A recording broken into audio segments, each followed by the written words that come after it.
അതായത് അപ്പോൾ നമ്മൾ ഡിസാസ്റ്റർ മാനേജ്മെൻറ്റിൻ്റെ ഒരു പാർട്ട് നമ്മൾ എന്ത് ചെയ്തു പഠിച്ചു. ദുരന്തങ്ങൾ എന്താണെന്നും ദുരന്തവുമായി ബന്ധപ്പെട്ട പ്രധാനപ്പെട്ട കാര്യങ്ങളും പ്രധാനപ്പെട്ട ദുരന്തങ്ങളും ഒക്കെ എന്ത് ചെയ്തു നമ്മൾ നോക്കിയിട്ടുണ്ടായിരുന്നു. അപ്പോൾ നമുക്ക് അവിടെ മേഖലയിൽ നിന്ന് വരുന്ന പ്രീവിയസ് ക്വസ്റ്റ്യൻസ് എന്ത് ചെയ്യാം നമുക്കൊന്ന് നോക്കാം. അപ്പോൾ നമ്മൾ ഡിസാസ്റ്ററുമായി ബന്ധപ്പെട്ട ഒരു പാർട്ട് പഠിച്ചു. അപ്പോൾ അതിൽ നമ്മൾ പ്രധാനമായിട്ടും നോക്കിയത് ദുരന്തം എന്താണെന്നും പ്രധാനപ്പെട്ട ദുരന്തങ്ങളും ദേശീയ ദുരന്തങ്ങൾ, സംസ്ഥാന ദുരന്തങ്ങൾ, ഇങ്ങനെയുള്ള കാര്യങ്ങളാണ് നമ്മൾ പഠിച്ചത് അല്ലേ. അപ്പോൾ നമുക്ക് ഒന്നാമത്തെ ചോദ്യത്തിലേക്ക് പോകാം. ഒന്നാമത്തെ ചോദ്യം ഇങ്ങനെയാണ്: which of the following are the key concept of disaster? ഒരു ഡിസാസ്റ്ററിൻ്റെ കീ കോൺസെപ്റ്റുകൾ എന്തൊക്കെയെന്നാണ് ഇവിടെ ചോദിക്കുന്നത്. അതായത് ഒരു അപകടം എങ്ങനെയാണ് ഒരു ഡിസാസ്റ്ററായി മാറുന്നത്, അപ്പോൾ എന്തൊക്കെയാണ് അവിടെ വരുന്നത് അല്ലേ. അപകടവും ഡിസാസ്റ്ററും തമ്മിലുള്ള ഡിഫറൻസ് പഠിച്ചു. അവിടെ എന്തൊക്കെ കാര്യങ്ങളിൽ വരുമ്പോഴാണ് അതൊരു അപകടം ഡിസാസ്റ്ററായിട്ട് മാറുന്നതെന്നാണ് ചോദ്യം. അപ്പോൾ ഒരു അപകടം ഡിസാസ്റ്ററായി മാറുമ്പോൾ അവിടെ എന്ത് കൂടുതലായിരിക്കും? വൾനറബിലിറ്റി ഉണ്ടായിരിക്കും. അതുപോലെ തന്നെ കപ്പാസിറ്റി, ആ അപകടത്തിൻ്റെ കപ്പാസിറ്റി നോക്കും. അതുപോലെ ഏത് നോക്കും? റിസ്ക് നോക്കും. ഓക്കെ, അപ്പോൾ ആൻസർ എന്ന് പറയുന്നത് 1, 2, 3 ശരി. ഓപ്ഷൻ എ ആണ്. അടുത്ത ചോദ്യത്തിലേക്ക് പോവാം. Which of the following is an example of disaster from category 3? നമ്മൾ ദുരന്തങ്ങളെ കാറ്റഗറി ചെയ്തു. അതിൽ മൂന്നാമത്തെ കാറ്റഗറിയിൽ വരുന്ന ദുരന്തം ഏത് എന്നാണ് നമുക്ക് നോക്കേണ്ടത്. അപ്പം tsunami, Chernobyl disaster, food poisoning, aircraft. അപ്പോൾ ഇതിൽ ആൻസർ എന്ന് പറയുന്നത് ചെർണോബിൽ ഡിസാസ്റ്റർ ആണ്. ഇതാണ് ഏതിൽ വരുന്നത്? കാറ്റഗറി 3യിൽ വരുന്നത്. അപ്പോൾ അടുത്ത ക്വസ്റ്റ്യനിലേക്ക് പോകാം. Vulnerability influenced by which of the following factors? Okay, അപ്പോൾ ഒരു ദുരന്തത്തിൻ്റെ ആഘാതം ഏതൊക്കെ ഫാക്ടേഴ്സ് അല്ലെങ്കിൽ എന്തൊക്കെ ഫാക്ടേഴ്സിനെ അഫക്റ്റ് ചെയ്യുന്നു എന്നാണ് നമ്മൾ നോക്കാൻ പോകുന്നത്. ഒന്ന്, പോപ്പുലേഷൻ ഡെൻസിറ്റി. ഓക്കെ, അടുത്തത് കൺസ്ട്രക്ഷൻ ക്വാളിറ്റി. ഓക്കെ, അടുത്തത് ദുരന്തം ബാധിക്കുന്ന പ്രദേശങ്ങൾ, അപകട സാധ്യത സോൺ. ഓക്കെ അല്ലേ. അപ്പോൾ ഈ 3 കാര്യങ്ങളെയാണ് എന്ത് ചെയ്യുന്നത്? ബാധിക്കുന്നത്. അതുകൊണ്ട് ഓപ്ഷൻ ആൻസർ എന്ന് പറയുന്നത് 1, 2, 3 ശരി. ഓപ്ഷൻ ബി ആണ് ആൻസർ. അടുത്ത ക്വസ്റ്റ്യനിലേക്ക് പോകാം. A flood is classified under which category of disaster? അതായത് ഫ്ലഡ് ഏത് കാറ്റഗറിയിൽ വരുന്ന ദുരന്തം ആണ് എന്നാണ് ചോദ്യം. ജലവും കാലാവസ്ഥയുമായി ബന്ധപ്പെട്ടതാണ്. ഓപ്ഷൻ എയിലാണ് വരുന്നത്. അടുത്ത ചോദ്യത്തിലേക്ക് പോകാം. What was the flight number and aircraft type of air crash in Ahmedabad? അപ്പോൾ അഹമ്മദാബാദ് വിമാന അപകടം നടന്നു. അഹമ്മദാബാദ് വിമാന അപകടത്തിൽപ്പെട്ട എയർക്രാഫ്റ്റും ആ എയർക്രാഫ്റ്റിന്റെ ടൈപ്പുമാണ് ചോദിച്ചത്. അപ്പോൾ ആൻസർ എന്ന് പറയുന്നത് Air India 171, Boeing 7878, Dreamliner. Option A ആണ് ആൻസർ ആയിട്ട് വരുന്നത്. നമുക്ക് അടുത്ത ചോദ്യത്തിലേക്ക് പോകാം. The phase nationally notified disaster refers to disasters from which the central government of the country provide assistance from which fund? അതായത് നമ്മളൊരു ദുരന്തത്തെ ദേശീയ ദുരന്തമായിട്ട് അല്ലെങ്കിൽ നാഷണലി നോട്ടിഫൈഡ് ഡിസാസ്റ്റർ, ദേശീയ പ്രഖ്യാപിത ദുരന്തമായി പ്രഖ്യാപിക്കുമ്പോൾ അവിടെ ഫണ്ട് അസിസ്റ്റൻസ് കിട്ടുന്നത് എവിടെ നിന്നാണ് എന്നാണ് ചോദ്യം. അപ്പോൾ സംശയമില്ലാതെ പറയാം NDRF. അപ്പോൾ ഇവിടെ പ്രധാനമന്ത്രിയുടെ ദുരന്ത നിവാരണ ഫണ്ട്, റിലീഫ് ഫണ്ട് എന്നൊക്കെ ആൻസർ പറയാൻ തോന്നും. അല്ല, നാഷണൽ ഡിസാസ്റ്റർ റെസ്പോൺസ് ഫണ്ടിൽ നിന്നാണ് കിട്ടുന്നത്. അപ്പം ദേശീയ പ്രഖ്യാപിത ദുരന്തങ്ങളിൽ ഫണ്ട് ലഭിക്കുന്നത് എവിടെ നിന്ന് കിട്ടും? NDRF. സംസ്ഥാനത്തിന്റെ ആണെങ്കിൽ SDRFിൽ നിന്ന് കിട്ടും. അപ്പോൾ അടുത്ത ചോദ്യത്തിലേക്ക് പോവാം. Which of the following is listed as A state disaster? അതായത് താഴെ തന്നിരിക്കുന്നതിൽ ഏത് അപകടത്തെയാണ് സ്റ്റേറ്റ് ഡിസാസ്റ്റർ ആയിട്ട് ലിസ്റ്റ് ചെയ്തിരിക്കുന്നത് എന്നാണ് ചോദ്യം. ഓക്കെ, അപ്പോൾ 4 ഡിസാസ്റ്റർ ഉണ്ട്. വെള്ളപ്പൊക്കം, സുനാമി, മിന്നൽ ഒക്കെ ഉണ്ട്. അപ്പോൾ നോക്കിക്കേ, ഓപ്ഷൻ സി ആണ്. മിന്നലാണ് ഏതിൽ വരുന്നത്? സ്റ്റേറ്റ് ഡിസാസ്റ്ററിൽ വരുന്നത്. അപ്പോൾ അടുത്ത ചോദ്യത്തിലേക്ക് പോവാം. Okay, what is the significance of A state disaster declaration? അപ്പോൾ ഒരു ഡിസാസ്റ്ററിനെ സ്റ്റേറ്റ് ഡിസാസ്റ്റർ ആയിട്ട് എന്ത് ചെയ്യുമ്പോൾ പ്രഖ്യാപിക്കുന്നത് എന്തിന് അല്ലെങ്കിൽ എന്തുകൊണ്ടാണ് അങ്ങനെ വരുന്നത് നമ്മൾ പഠിച്ചിട്ടുണ്ട്. ഏതിൽ നിന്ന് ഫണ്ട് അലോട്ട് ചെയ്യുന്നതിന് വേണ്ടിയിട്ടാണ്? SDRFിൽ നിന്ന് ഫണ്ട് അലോട്ട് ചെയ്യുന്നതിന് വേണ്ടിയിട്ടാണ്. അപ്പോൾ ഓപ്ഷൻ ബി ആണ് ഇവിടെ ആൻസർ ആയിട്ട് വരുന്നത്. It allows the state to use its own fund from the state, അതായത് SDRF for relief efforts. Okay അല്ലേ. അപ്പോൾ റിലീഫുമായി ബന്ധപ്പെട്ട പ്രവർത്തനങ്ങളിൽ സംസ്ഥാനത്തിൻ്റെ SDRFിൽ നിന്ന് ഫണ്ട് എടുക്കുന്നതിന് വേണ്ടിയിട്ടാണ് ഒരു ദുരന്തത്തെ നമ്മൾ എന്തായിട്ട് പ്രസന്റ് ചെയ്യുന്നത് അല്ലെങ്കിൽ എന്തായിട്ട് പ്രഖ്യാപിക്കുന്നത്? സ്റ്റേറ്റ് സ്പെഷ്യലൈസ്ഡ് ഡിസാസ്റ്റർ ആയിട്ട് അല്ലെങ്കിൽ സംസ്ഥാനത്തിൻ്റെ പ്രഖ്യാപിത ദുരന്തമായിട്ട് പ്രഖ്യാപിക്കുന്നത്. അടുത്ത ചോദ്യത്തിലേക്ക് പോകാം. ദി MSC ELSA 3 ഇൻസിഡൻറ്റ് ഏത് കോസ്റ്റൽ ഏരിയയിലാണ് നടന്നതെന്നാണ് ചോദ്യം. അപ്പോൾ MSC എൽസ 3 എന്ന് പറയുന്ന കപ്പൽ അപകടം ഏത് കോസ്റ്റൽ ഏരിയയിലാണ് നടന്നതെന്ന് ചോദിച്ചാൽ സംശയമില്ലാതെ പറയാം നമ്മുടെ കേരള തീരത്ത്, അതായത് കൊച്ചിയുടെ തീരത്ത് നിന്നാണ് എന്ത് ചെയ്തത് ഇങ്ങനെ ഒരു അപകടം നടന്നത്. അടുത്ത ചോദ്യത്തിലേക്ക് പോവാം.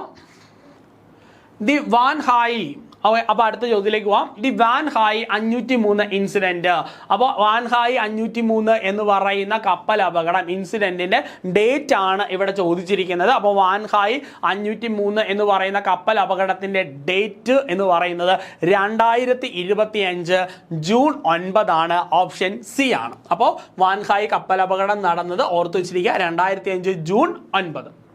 അടുത്തത്, what is the location of the air crash in Ahmedabad വിമാനാപകടം നടന്നു. അതായത് സർദാർ വല്ലഭായ് പട്ടേൽ വിമാനത്താവളത്തിൽ നിന്നും ടേക്ക് ഓഫ് ചെയ്ത വിമാനം അടുത്തുള്ളൊരു ഹോസ്റ്റലിലേക്ക്, ഒരു മെഡിക്കൽ സ്റ്റുഡൻസ് താമസിച്ചിരുന്ന ഒരു ഹോസ്റ്റലിലേക്ക് എന്ത് ചെയ്തു, തകർന്നു വീണു. ആ ഹോസ്റ്റലിൻ്റെ പേരാണ് ഇവിടെ ഓപ്ഷൻ ആയിട്ട് കൊടുത്തിരിക്കുന്നത്. അപ്പം BJ medical college hostel. Option C ആണ് ആൻസർ. ഓക്കെ, അപ്പം അഹമ്മദാബാദ് വിമാനാപകടവുമായി ബന്ധപ്പെട്ട സ്ഥലം ലൊക്കേഷൻ ചോദിച്ചു കഴിഞ്ഞാൽ അഹമ്മദാബാദ് സർദാർ വല്ലഭായ് പട്ടേൽ വിമാനത്താവളത്തിനടുത്തുള്ള BJ medical college hostel block ആണ് കേട്ടോ. അപ്പോൾ അടുത്ത ചോദ്യത്തിലേക്ക് പോവാം. Which of the following disasters are listed under nationally notified disaster? അപ്പോൾ കേന്ദ്ര ഗവൺമെൻറ് പ്രഖ്യാപിത ദുരന്തങ്ങൾ ഉൾപ്പെടുന്നത് ഏതൊക്കെ എന്നാണ് ചോദ്യം. ഓപ്ഷൻസ് നോക്കുക. ഓപ്ഷൻസിൽ 1, 2, 3 എന്നിവയാണ് ശരി. അതായത് ഓപ്ഷൻ ബി ആണ് ഇവിടെ എന്ത് ശരി. അപ്പോൾ ഫ്ലഡ് അങ്ങനെയുള്ള ദേശീയ ദുരന്തങ്ങൾ ഇതിൻ്റെ അകത്ത് വരുന്നുണ്ട്. അപ്പോൾ ഈ ദുരന്തങ്ങൾ ഏതൊക്കെയായത് ഒന്നാമത്തെയും രണ്ടാമത്തെയും മൂന്നാമത്തെയും ദുരന്തങ്ങളാണ് ദേശീയ തലത്തിലുള്ള പ്രഖ്യാപിത ദുരന്തങ്ങളുടെ പട്ടികയിൽ അല്ലെങ്കിൽ ലിസ്റ്റിൽ എന്ത് ചെയ്യുന്നത് വരുന്നത്. അപ്പോൾ ആൻസർ നോക്കുക. ഓപ്ഷൻ ബി ആണ് ഇവിടുത്തെ ശരിയായ ഉത്തരം. ഓക്കെ, അപ്പോൾ അടുത്ത ചോദ്യത്തിലേക്ക് പോകാം. Which of the following is listed as A state specific disaster? അപ്പം ഏതൊക്കെയാണ് ഇതിൽ തന്നിരിക്കുന്നതിൽ ഏതാണ് സംസ്ഥാന ദുരന്തം അല്ലെങ്കിൽ സംസ്ഥാന ഗവൺമെന്റിന്റെ പ്രഖ്യാപിത ദുരന്തം എന്ന് ചോദിച്ചു കഴിഞ്ഞാൽ ഇതാ ഇവിടെ നോക്കിക്കേ. അപ്പം മൂന്നാമത്തെ ഓപ്ഷൻ ശ്രദ്ധിച്ചോണം. മൂന്നാമത്തെ option okay, man and wild. Okay അല്ലെ, അതായത് മനുഷ്യ വന്യജീവി സങ്കേതം, അത് ആൻസർ ആയിട്ട് വരുന്നതാണ്. ഇത് ഇമ്പോർട്ടൻ്റ് ആണ്. ഇതായിരിക്കും നിങ്ങളുടെ ഓപ്ഷനിൽ ഏറ്റവും ഇമ്പോർട്ടൻ്റ് ആയിട്ട് കിടക്കുന്നത്. അപ്പോൾ അതുപോലെ തന്നെ വേവ്സ് ഒക്കെ വരുന്നുണ്ട്. ഓപ്ഷൻ എ വരുന്നുണ്ട്. കോസ്റ്റൽ സോയിൽ ഇറക്ഷൻ വരുന്നുണ്ട്. അതായത് നമ്മുടെ തീരദേശത്തുള്ള മണ്ണ് ഒലിപ്പ് ഒക്കെ വരുന്നുണ്ട്. അപ്പം ആൻസർ ആയിട്ട് വരുന്ന എ ആണ്. 1, 2, 3 ശരി. ഓക്കെ, അപ്പം സംസ്ഥാനത്തിന്റെ പ്രഖ്യാപിത ദുരന്തങ്ങൾ ഒക്കെ ഓർത്ത് വെച്ചിരിക്കുക. ഓക്കെ അല്ലേ. അപ്പം തണുത്ത തിരമാലകൾ വരുന്നുണ്ട്. അതുപോലെ നമ്മുടെ തീരദേശത്തുള്ള മണ്ണൊലിപ്പ് വരുന്നുണ്ട്. മനുഷ്യ വന്യജീവി സംഘർഷം വരുന്നുണ്ട്. ഓപ്ഷൻ എ ആണ്. 1, 2, 3 ശരി. അപ്പോൾ അടുത്ത ചോദ്യത്തിലേക്ക് പോവാം.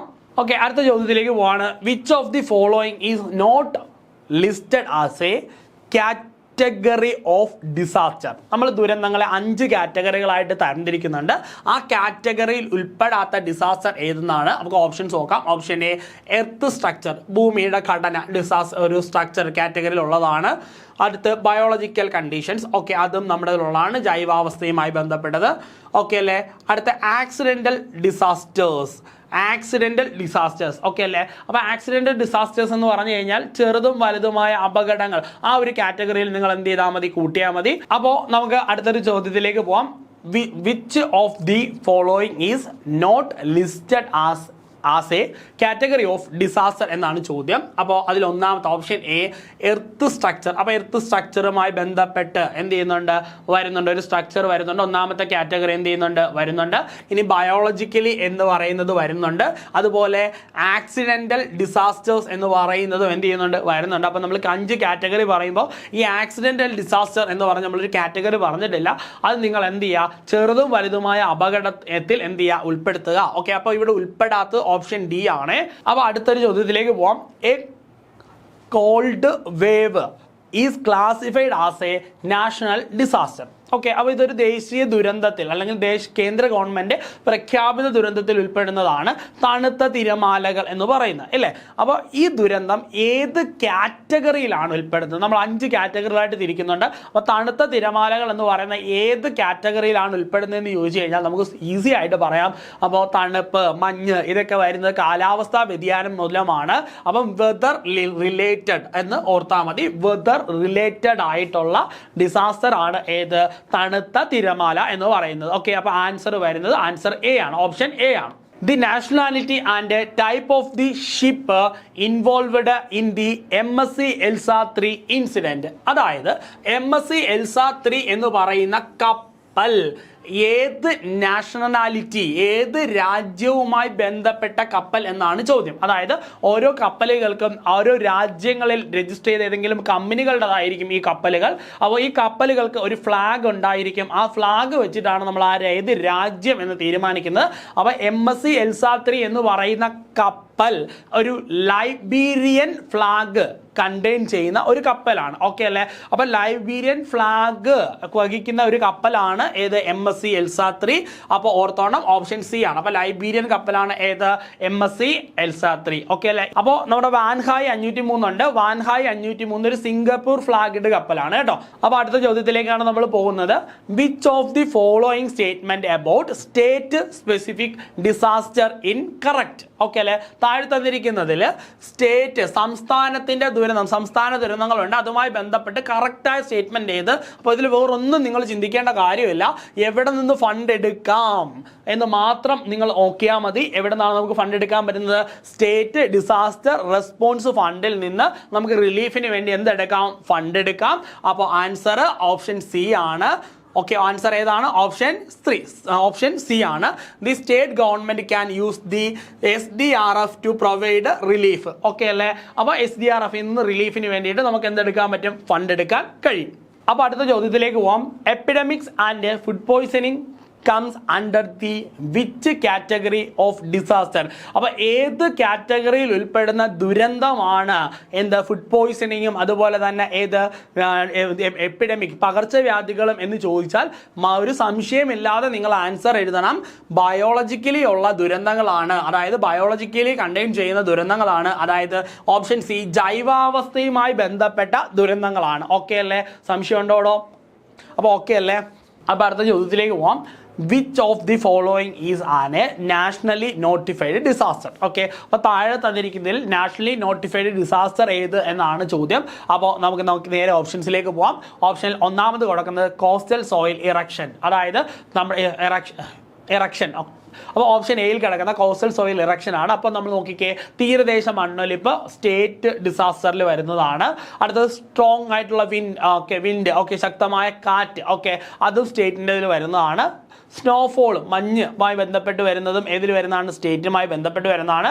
ഇവിടെ നാഷണലി നോട്ടിഫൈഡ് ആയിട്ട് വരുന്നത് ഏത് മാത്രമാണ്? ഓപ്ഷൻ ഡി മാത്രമാണ്. അപ്പോൾ ഈ ചോദ്യത്തിൻ്റെ ഉത്തരം ഓപ്ഷൻ ഡി ആണ് ആൻസർ. ഓക്കെ, അപ്പോൾ അടുത്ത ചോദ്യത്തിലേക്ക് പോകാം. What was the location of the Wan 503 incident in Arabian sea? Okay, അപ്പോൾ അറേബ്യൻ സീയിൽ എവിടെയാണ് നമ്മുടെ വാൻഹായ് 503 എന്ന് പറയുന്ന കപ്പൽ അപകടം നടന്നത് എന്നാണ്. അപ്പോൾ ഇവിടെ 2 മൈലുകളാണുള്ളത്. MSC Elsa 3യുടെയും വാൻഹായ് 503 തമ്മിൽ എന്ത് ചെയ്ത് തിരിഞ്ഞു പോരുത്. അപ്പോൾ MSC Elsa 3 38 നോട്ടിക്കൽ മൈലും വാൻഹായ് 503 44 നോട്ടിക്കൽ മൈൽ അകലെയുമാണ് എന്ത് നടന്നത്? അപകടത്തിൽ പെട്ടത്. അപ്പോൾ ഓപ്ഷൻ ആൻസർ എന്ന് പറയുന്നത് ഓപ്ഷൻ ബി ആണ്. Answer option B. ഓക്കെ, അടുത്ത ചോദ്യത്തിലേക്ക് പോവാം. റെയിൻ ഡിസാസ്റ്റേഴ്സ് ഓക്കെ, ഏത് കാറ്റഗറിയിലാണ് വരുന്നത് എന്നാണ് അടുത്ത ചോദ്യം. അപ്പോൾ റെയിൻ എന്ന് പറയുന്നത് വെള്ളവുമായി ബന്ധപ്പെട്ടതും കാലാവസ്ഥയുമായി ബന്ധപ്പെട്ടതുമാണ്. അപ്പോൾ കാറ്റഗറി 1ൽ വരുന്നതാണ് മഴ മൂലമുണ്ടാകുന്ന അപകടങ്ങൾ. അപ്പോൾ ആൻസർ ഓപ്ഷൻ ഏതായിരിക്കും? കാറ്റഗറി 1, ഓപ്ഷൻ എ ആണ് ഇവിടെ ആൻസർ ആയിട്ട് എന്ത് ചെയ്യുന്നത് വരുന്നത്. അടുത്ത ചോദ്യത്തിലേക്ക് പോവാം. Rail disasters. Okay, rail disaster ഏത് കാറ്റഗറിയിൽ വരുന്ന അപകടം എന്നാണ് അടുത്ത ചോദ്യം. അപ്പോൾ നമുക്ക് നോക്കാം. കാലാവസ്ഥയുമായി ബന്ധപ്പെട്ടതല്ല, ഭൂമിയുടെ സ്ട്രക്ചറുമായിട്ട് ബന്ധപ്പെട്ടതല്ല, കെമിക്കലോ ഇൻഡസ്ട്രിയലോ അല്ല. 5ാമത്തെ കാറ്റഗറിയിലാണ് വരുന്നത്. സ്മോൾ ആൻഡ് ലാർജ് ആക്സിഡൻസിലാണ് ഏത് വരുന്നത്? ട്രെയിൻ അപകടങ്ങൾ എന്ത് ചെയ്യുന്നത്? ഉൾപ്പെടുന്നത്. The Bhopal disaster is an example of which category? അപ്പോൾ ഭോപ്പാൽ ട്രാജഡി ഏത് ഡിസാസ്റ്ററിൻ്റെ അല്ലെങ്കിൽ ഏത് കാറ്റഗറിയിൽ ഉൾപ്പെടുന്ന ഡിസാസ്റ്റർ ആണ് എന്നാണ് ചോദ്യം. അപ്പോൾ ഒരു കെമിക്കൽ അല്ലെങ്കിൽ എന്താണ് ഒരു രാസവസ്തു അല്ലെങ്കിൽ ഒരു ഫാക്ടറിയുമായി ബന്ധപ്പെട്ടുണ്ടായ അപകടമായതുകൊണ്ട് തന്നെ അത് നമുക്ക് കാറ്റഗറി 3യിൽ ഉൾപ്പെടുത്താം. Option B category 3 chemical and industrial nuclear ഡിസാസ്റ്ററിലാണ് ഏത് ട്രാജഡി വരുന്നത്? ഭോപ്പാൽ ട്രാജഡി ഉൾപ്പെടുന്നത്. അപ്പോൾ അടുത്ത ചോദ്യത്തിലേക്ക് പോവാം. Which of the following is A nationally notified disaster? Okay, അപ്പോൾ നാഷണലി നോട്ടിഫൈഡ് എന്ന് പറയുമ്പോൾ നമ്മൾക്ക് ഒരുപാട് തവണയായിട്ട് കേൾക്കുന്നതാണ് കേന്ദ്ര ഗവൺമെൻറ് പ്രഖ്യാപിത ദുരന്തങ്ങൾ. ഓക്കെ അല്ലേ? അപ്പോൾ ഇതിൽ നാഷണലി നോട്ടിഫൈഡ് ഡിസാസ്റ്റർ ഏതാണ് എന്ന് ചോദിച്ചു കഴിഞ്ഞാൽ അപ്പോൾ ഇവിടെ വരുന്നത് മാൻ ആൻഡ് വൈൽഡ്, ഓക്കെ, മനുഷ്യ വന്യജീവി സങ്കേതം, കോസ്റ്റൽ സോയിൽ എറക്ഷൻ, ഇതൊക്കെ ഏതിലാണ് വരുന്നത്? ഏതിൽ വരുന്നതാണ്? സംസ്ഥാനത്തിൻ്റെ പ്രഖ്യാപിത ദുരന്തങ്ങളാണ്. അപ്പോൾ ഇവിടെ ആൻസർ ആയിട്ട് വരുന്ന ഓപ്ഷൻ ബി ആണ് കേട്ടോ. ഓക്കെ, ഓപ്ഷൻ ബി ആണ് എന്തിൽ വരാത്ത നാഷണലി നോട്ടിഫൈഡ് ഡിസാസ്റ്റേഴ്സിൽ എന്ത് ചെയ്യാത്തത്? വരാത്തത്.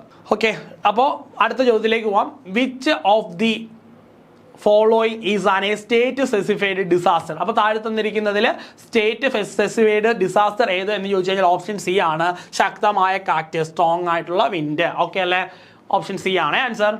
ഓക്കെ, അടുത്ത ചോദ്യം.